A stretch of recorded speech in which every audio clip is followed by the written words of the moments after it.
Hello, everybody. Good Monday morning.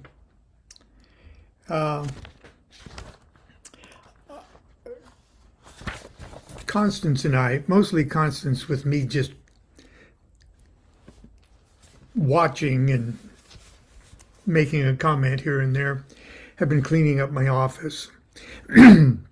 We moved here over a year ago, and the move was just so terribly traumatic for us that for a long time we've kept things more or less in the boxes that we moved in and hadn't felt too inclined to settle in. And actually, we still don't feel all that comfortable settling in. But I've got to get stuff done, and I do that kind of stuff in my office. And Constance insisted, rightly so, that I clean up and organize my office, so I could clean up and organize my mind. And so it's looking pretty good. As you see, we've actually hung a few things on the wall here. But the neatest part of doing all of this is we're going through boxes that we hurriedly threw together back in Costa Mesa.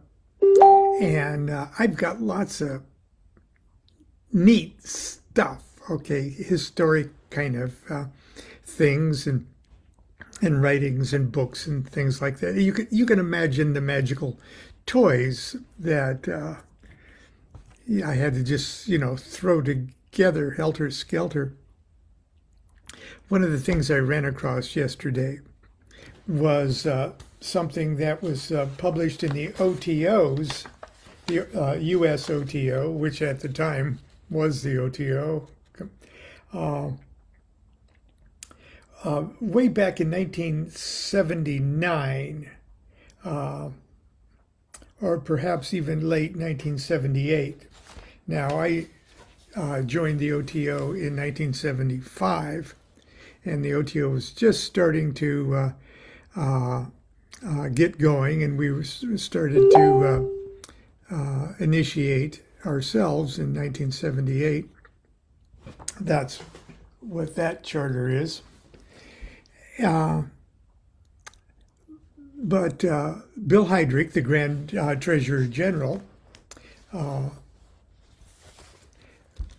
published it from his own house with a real live printing press that used metal plates, or either metal plates or paper plates, what he called the magical link, which was a newsletter that gave like a regular published presence to the OTO. It was a marvelous thing. Bill Heydrich was and continues to be a true Thelemic hero of our modern times. But anyway, one of the first couple issues of the Magical Link carried a few installments by Hymenaeus Beta, Grady McMurtry, who was the caliph, the first supreme and holy king. He succeeded Karl Germer, and Germer succeeded Crowley after Crowley's death. But here's an installment, and I'm going to read it to you. I'm going to share it to you. If collectors of the old Magical Link probably already have it, but it's so colorful and it's so Grady. And Grady was my initiator. I'm happy to say that that he was.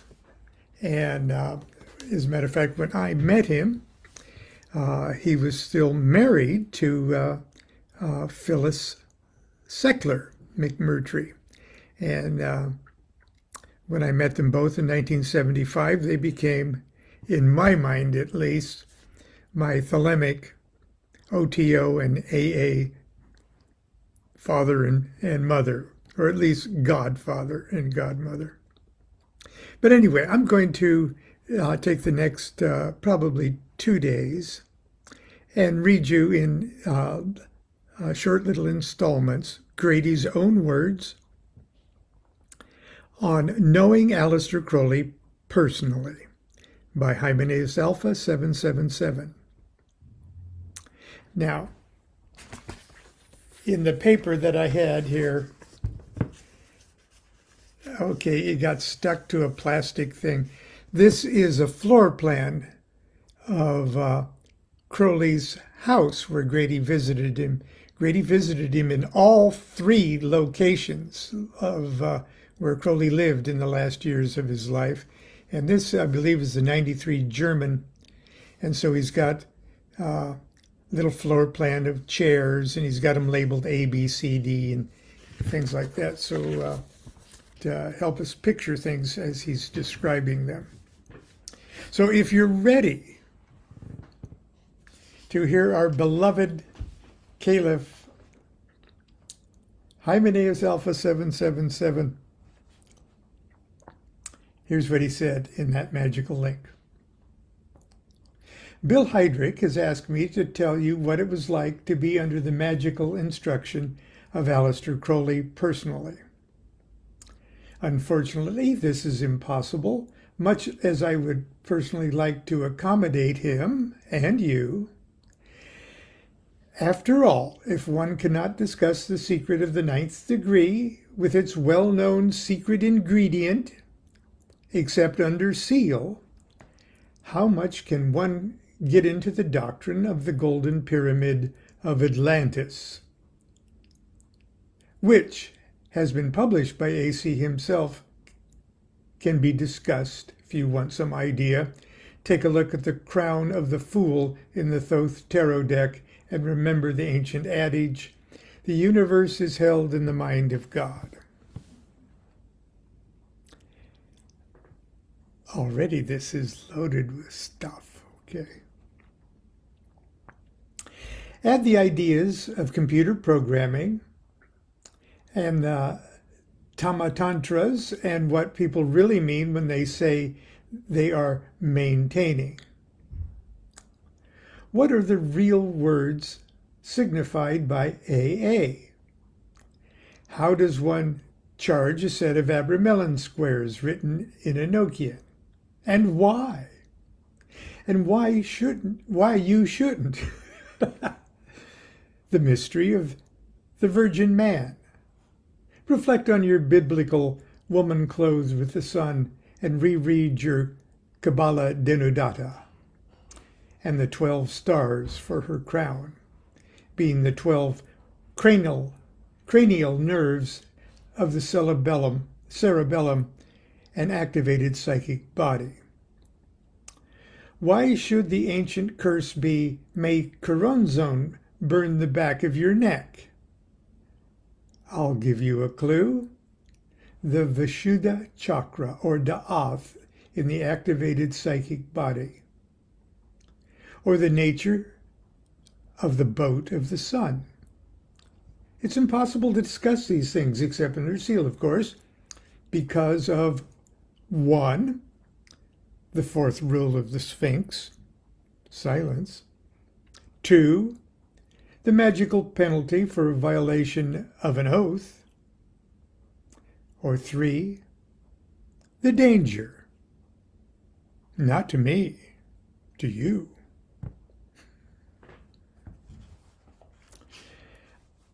I would not care to have the karma of Lou Culling, who published certain inaccurate books on sex magic. It is like handing a lighted stick of dynamite to a child for a firecracker, or throwing acid tabs to teenagers like sugar cubes to piss ants. The only thing I can think of worse from a thelemic point of view is telepathic hypnotism. Oh, excuse me. Telepathic hypnosis. Excuse me. You will notice that Crowley was never so irresponsible. It has occurred to me that I'm one of the few people left alive who knew Aleister Crowley at the last 3 places he lived. 93 German Street, that's Jermyn Street. The Bell Inn, Ashton Clinton, and Ashton Clinton Bucks, north of London, and Netherwood, the Ridge in Hastings. So let's meet Aleister Crowley. As I said in a previous rap, I believe he's referring to Equinox Volume 1, Number 4 of the OTO newsletter. The Magical Link, Volume 1, Number 4. 93 German is just off Piccadilly Circus in London. As best memory serves, it is the bottom flat of a several-story apartment house facing north. This is what the interior looked like. Well, actually, it probably looked a little clearer than that diagram.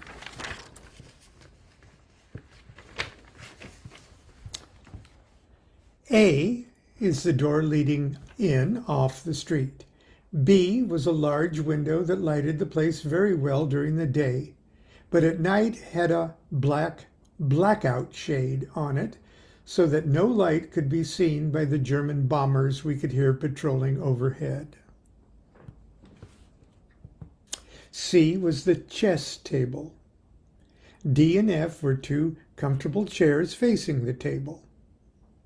I always sat in D, and Crowley always sat in F. G was the round turntable full of books down at my right, where I picked up the I Ching book with the Crowley paintings for covers. H was a two-tiered open bookcase in the north wall, under the window. That's what he says. North wall over under the window. The letter H is about where I found the volume of Abramelin squares. It was on the top shelf. I signifies 4 framed line drawings in typical Crowley style that I can only describe as being mildly erotic. They were certainly not obscene. Unfortunately, the only one I can remember with any clarity was the one on the left. It featured a young lady looking down with great delight at what looked like an overgrown bush, with Crowley in Oriental garb looking over her right shoulder. And the caption read something to the effect about how wonderful it was to know this young woman, because, quote, she has the world's largest C-U-N-T, unquote. Unfortunately, these drawings did not survive to be shipped to Germer after Crowley's death. I can only presume they were ripped off. I met Lady Frida here and also Dr. Lewis Wilkinson. It's my impression that it is my impression that he was a medical doctor, but as a British author, he wrote under the name Lewis Marlowe. I can't tell you what the kitchen and bedroom looked like, as I was never in either of them. But the bedroom looked pleasant and sunny enough from the living room. This is the place where a German bomb blew in the back windows one night, and Crowley said if he had been home at the time, he would have been killed. Crowley had an idea that he could divine a person's character rather quickly by the way he played chess. The right side opening, usually king's pawn, met a fast, slashing, rather reckless attack. The left side opening, usually queen's pawn, unless one is going in for the hyper-modern theory where anything is possible, meant a slow, leisurely, intellectual game and person. I tended the right side myself. Apparently, Crowley liked that. Anyway, after about the third meeting, he said, You are obviously ninth degree material, and handed me the papers. Among those papers are something else I ran across yesterday. Not these particular ones, but the material.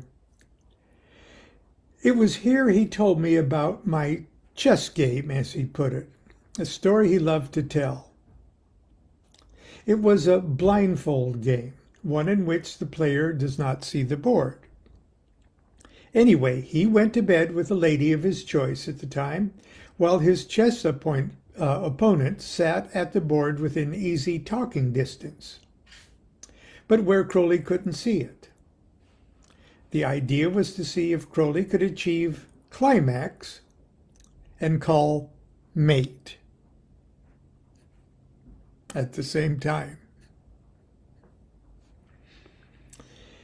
As he said with great delight, I did it. It was also here that I asked him for help with my motto. See the previous OTO newsletter. Help with my motto that the incident of the British schoolboys happened. I'm so used to reading freak-out accounts about how Crowley was supposed to be such a badass that I was a little taken aback recently to read an article in which someone was trying to make him out as a kindly old gentleman.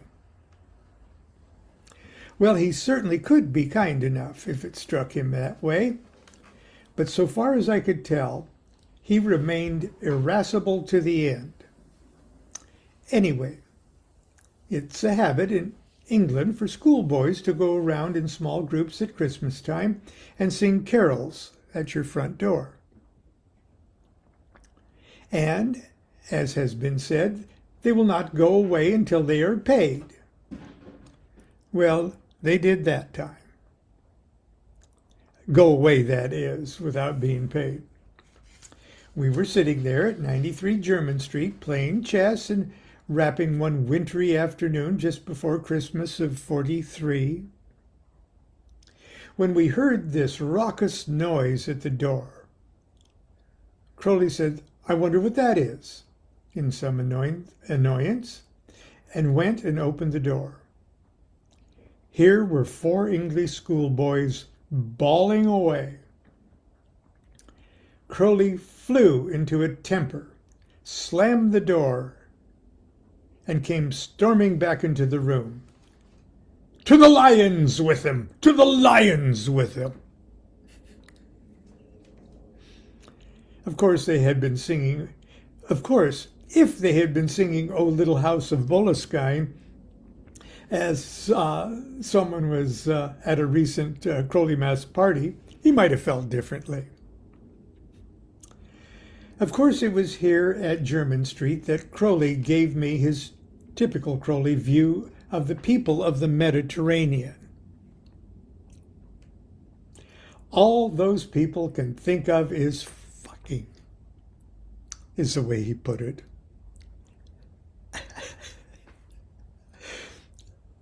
I'm sure Crowley understood the word irony, okay. But I think you might have been forgetting it right here.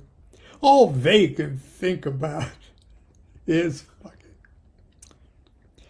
in his own succinct way. It was also here that we took off one day for lunch at some posh London restaurant. I had gotten into town in the morning, amazingly enough, or maybe I had spent the night being a red-blooded American boy with one of the whores from Piccadilly Circus. Wars are fought on the unexpended virility of young men. Personally, I never found any shortage of young women to help get rid of that problem. That was all in parentheses. He decided to celebrate by treating me to a fine lunch. It was in a hotel, the Savoy, or the Savoy, as I recall, but don't hold me to it. I remember that the doorman at the time wore his British Army combat ribbons on his doorman's uniform. With the barrage balloons flying and all that, wartime London could be a rather exciting place. Sometime I must tell you about the Red Berets of Ord Wingate's Burma Drop and the British Officer Club circuit.